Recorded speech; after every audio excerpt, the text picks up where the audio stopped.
अस्सलाम वालेकुम नाज़रीन। इस किस्से के आगाज़ में तुर्गत असलान के पास जाकर उसे अर्तुल का पैगाम देता है। असलान कहती है, उन लोगों की ये जुर्रत कि उन्होंने हाकिम आला पर तलवार उठाई। तुर्गत कहता है, अर्तुल साहब कल तुर्क सरदारों की दावत में संजार का फैसला करेंगे। असलान कहती है, बहादुर किसी फैसले को नहीं मानेगा तुर्गतल, वो अपने बेटे के लिए कुछ भी करेगा। मुझे तब से याद है जब वो एक दफ़ा मेरे बाबा के खिलाफ खड़ा हो गया था।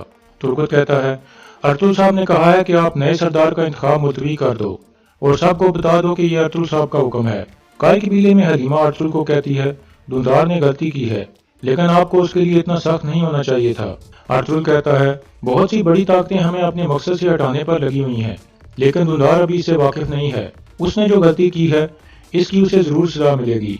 दूसरी तरफ बहादुर सादुद्दीन के पास पहुंच गया था और उसे कहता है, उस अर्तुल ने मेरे सामने मेरे दो सिपाहियों को ज़बह कर दिया। मुझे इजाजत दें कि मैं उसे भी ज़बह करके उसकी लाश जानवरों को खिला दूं। सादुद्दीन कहता है, हमें अच्छा लगे या ना लगे, अर्तुल इस इलाके का हाकिम आला है।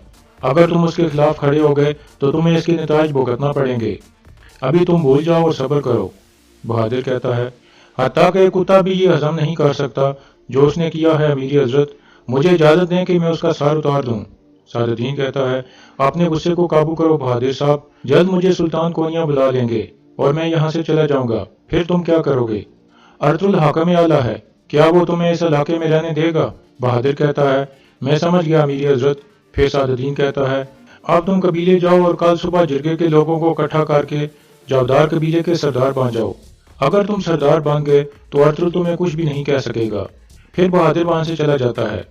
दूसरी तरफ काय कबीले में अर्तुल ने धुंधार को अपने पास बुलाया हुआ था और उसे कहता है, जब मैं सरदार वाली जगह पर बैठता हूँ तो मेरा सिर्फ एक मकसद होता है कि मैं अपने कबीले को उससे आगे लेकर जा सकूं जहाँ मेरे बाबा सुलेमान शाह ने इसे छोड़ा था। लेकिन तुमने क्या किया? तुम अपने सरदार की याद को दफन करके यहाँ से भागना चाहते थे। धुंधार कहता है, आप मुझे जो भी सजा दोगे वो मुझे कबूल है भाई। मैं आप जितना ताकतवर और बहादुर नहीं हूँ। मैंने वही किया जो मैं कर सकता था। फिर आयमा खातून आगे आकर कहती हैं, अगर इसने गलती की है तो इसमें हम भी शामिल हैं बेटा। अर्तुल कहता है, आप इस मामले से दूर रहें वालदा, जो सरदार होता है सारी जिम्मेदारी उसी पर आती है। ये सुनकर हैमा खातून पीछे हो जाती हैं। फिर अर्तुल धुंधार को कहता है, तुम हमारे मकसद से बिल्कुल आगाह नहीं हो धुंधार। धुंधार कहता है, और मैं क्या करता भाई, डाकू ताजरों के काफलों पर हमले कर रहे थे और इसने आकर मुझे धमकी दी थी कि वो रूम के ताजरों को बाजार आने से रोक देगा। मेरे पास और कोई चारा नहीं था। अर्तुल कहता है, तुम जानते हो आरिस कौन है? ये वो आदमी है जिसने मेरे लिए जाल बिछाया था और हमारे सिपाहियों को शहीद कर दिया था। ये सुनकर सब हैरान हो जाते हैं। फिर अर्तुल कहता है, यह बात राज में रहनी चाहिए, अभी हम सब्र करेंगे, वक्त आने पर हर चीज का हिसाब लेंगे। फिर धुंधार कहता है, यह शर्म मेरे लिए बहुत ज्यादा है भाई, मुझे हुक्म दे कि मैं उस कमीने आरिस का सर उतार कर अपनी गलती की तलाफी कर सकूं। अर्तुल कहता है, मैं उन आदमियों के साथ लड़ूंगा जो दिल से मेरे मकसद के साथ हैं, लेकिन इस लड़ाई में तुम्हारी कोई जगह नहीं है। अब मैं तुम्हें हुक्म देता हूँ कि अपना सामान इकट्ठा करो और फौरन मेरे भाइयों के कबीले में चले जाओ और उन्हें बताओ कि आपका भाई अर्तुल जिंदा है और वो गम न मनाए। तुम तब तक वापस इस कबीले में नहीं आना जब तक मैं तुम्हें पैगाम न भेजूं। धुंधार कहता है, जैसे आपका हुक्म सरदार। फिर अर्तुल उसे जाने को कहता है और धुंधार रोते हुए खेमे से बाहर निकल जाता है।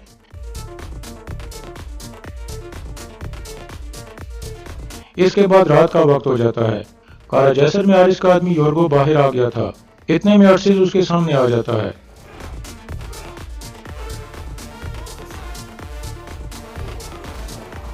इस तरह अर्सिस उसे बेहोश कर देता है। दूसरी तरफ अर्तुल ने अपने खेमे में खास लोगों को बुलाया हुआ था जो उसके मकसद पर कायम रहे थे। अर्तुल उन सब का शुक्रिया अदा करता है। फिर अर्तुल उनको बताता है कि मेरे लिए जिसने जाल बिछाया था और हमारे सिपाहियों को शहीद कर दिया था वो आरिस है। ये सुनकर सब गुस्से में आ जाते हैं और कहते हैं, हमें फौरी तौर पर हरकत में आना चाहिए और किले जाकर उसका सर उतार देना चाहिए। अर्तुल कहता है, मैं उसे उसके अपने ही किले में काबू करूंगा और उसे झूठों के पीछे छुपने नहीं दूंगा। दूसरी तरफ अर्सिस ने कमांडर योरगो को बेहोश कर दिया था। इतने में दो सिपाही वहां आते हैं और उसे बेहोश देखकर कहते हैं, चलो किले जाकर खबर देते हैं। इतने में अर्सिस उनके सामने आ जाता है। इस तरह अर्सिस उन दोनों को मार देता है और योरगो को घसीटकर वहां से ले जाता है। दूसरी तरफ अर्तुल कहता है, मैं सुल्तान की तरफ हाथ लेकर उन्हें हर चीज से आगाह करूंगा और फतह का फरमान आते ही हम पूरी तैयारी कर लेंगे। वामसी पूछता है, हमें आज ही उस आरिस का सर क्यों नहीं उतार देना चाहिए? अर्तुल कहता है, क्योंकि मैं जानना चाहता हूँ कि सादुद्दीन का भी इसमें कोई हाथ तो नहीं है। और इसके अलावा मैं मेहमान बनकर किले जाऊंगा और वहाँ का अच्छी तरह से जायजा लूंगा, ताकि जब हम किला फतह करने जाएं तो आसानी हो। जावदार कबीले में बहादुर कहता है, तो कल अर्तुल साहब तुर्क सरदारों के सामने हमारा फैसला करेगा। देखते हैं कि वो क्या फैसला करता है। संजार कहता है, उसने सबके सामने हमारी बेइज्जती की बाबा, हमें कल की दावत में ना जाकर उसकी बेइज्जती करनी चाहिए। बहादुर कहता है, हर चीज का एक वक्त होता है संजार, मैं तुमसे ज्यादा बेचैन हूँ उसका सर उतारने के लिए। अभी उसे हुक्मरानी करने दो, वक्त आने पर हर चीज मेरे हाथ में होगी। फिर राजा कहती है, कल सुबह बहादुर साहब जावदार कबीले के सरदार बन जाएंगे, फिर अर्तुल कुछ भी नहीं कर सकेगा। इतने में एक सिपाही अंदर आकर कहता है, बहादुर साहब, असलान खातून आपको बुला रही हैं।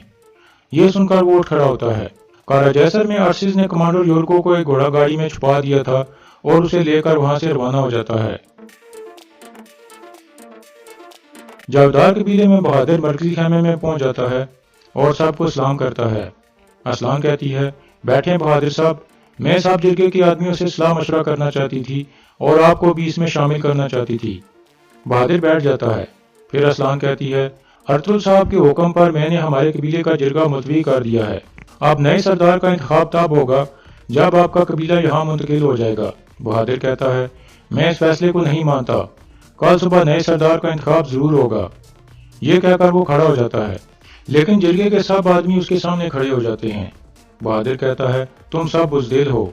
सब जिरगे के लोग कहते हैं, हम अर्तुल साहब का साथ देंगे, उन्होंने हमारे लिए बहुत सी कुर्बानियां दी हैं और वो हमारे हाकिम आला भी हैं। बहादुर कहता है, जल्द या देर से सरदार का इंतखाब जरूर होगा और मैं सब जावदार वालों का सरदार बन जाऊंगा। अब जो आदमी मुझ पर एतमाद करते हैं वो मेरे पीछे आए और बाकी सब पर शर्म है। यह कहकर बहादुर वहां से चला जाता है और सिर्फ 3 आदमी उसके पीछे बाहर चले जाते हैं। काय कबीले में हाइमा खातून अपने बेटों को याद करके रो रही थीं।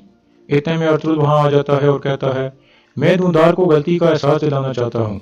कुछ अरसे बाद मैं उसे वापस बुला लूंगा और उसे एक जरूरी जिम्मेदारी दूंगा। कारा जैसर में मारिया आरिस के पास पहुंचती है और उसके पास बैठकर कहती है, आप कई दिनों से नहीं सोए हुजूर, मैं खौफजदा हूँ कि आपका गुस्सा आपको नुकसान पहुंचा सकता है। आरिस कहता है, अर्तुल वापस आ गया है मारिया, अब मेरे लिए कोई नींद नहीं है। जब तक मैं अर्तुल को मार न दूं तब तक कोई आराम नहीं करूंगा, मुझे हर वक्त तैयार रहना होगा मारिया। इतने में कमांडर अंदर आकर कहता है, हुजूर, किले के सामने 2 सिपाहियों की लाशें मिली हैं। आरिस पूछता है, किसने मारा उन्हें? कमांडर कहता है, ये हम नहीं जानते हुजूर, हमें कोई निशान नहीं मिला। आरिस कहता है, किले के हर कोने की तलाशी लो, आज कोई भी नहीं सोएगा, आप दफा हो जाओ यहाँ से। कमांडर के जाने के बाद आरिस कहता है, या तो अर्तुल जानता है कि मैंने उसके लिए जाल बिछाया था या फिर वो मेरे साथ कोई खेल खेल रहा है। फिर आरिस गुस्से से अर्तुल की तलवार फेंक देता है।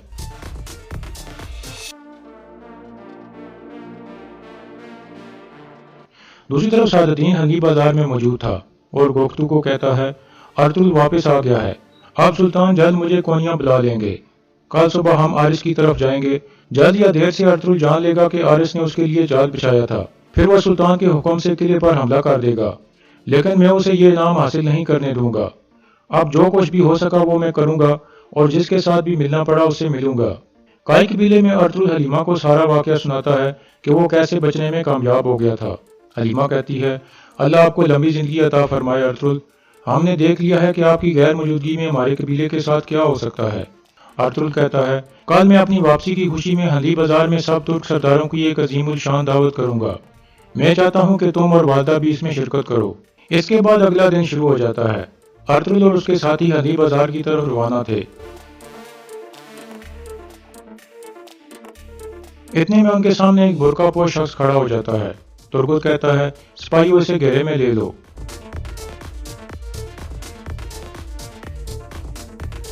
फिर अर्तुल उससे पूछता है, बोलो कौन हो तुम? अर्सिस अपनी चेहरे से निकाब हटा देता है। अर्तुल उसे देखकर मुस्कुराने लगता है और फिर पूछता है, खैर है अर्सिस? अर्सिस कहता है, मैंने एक आदमी को पकड़ लिया है जो हमारे लिए जाल बिछाने वाले आदमियों में शामिल था, उसके पास कुछ जरूरी मालूमात हैं। अर्तुल पूछता है, कहाँ है वो? अर्सिस कहता है, मेरे साथ आए। अर्तुल और उसके साथी उसके पीछे चल पड़ते हैं और यहाँ इस केस का इख्तिताम हो जाता है।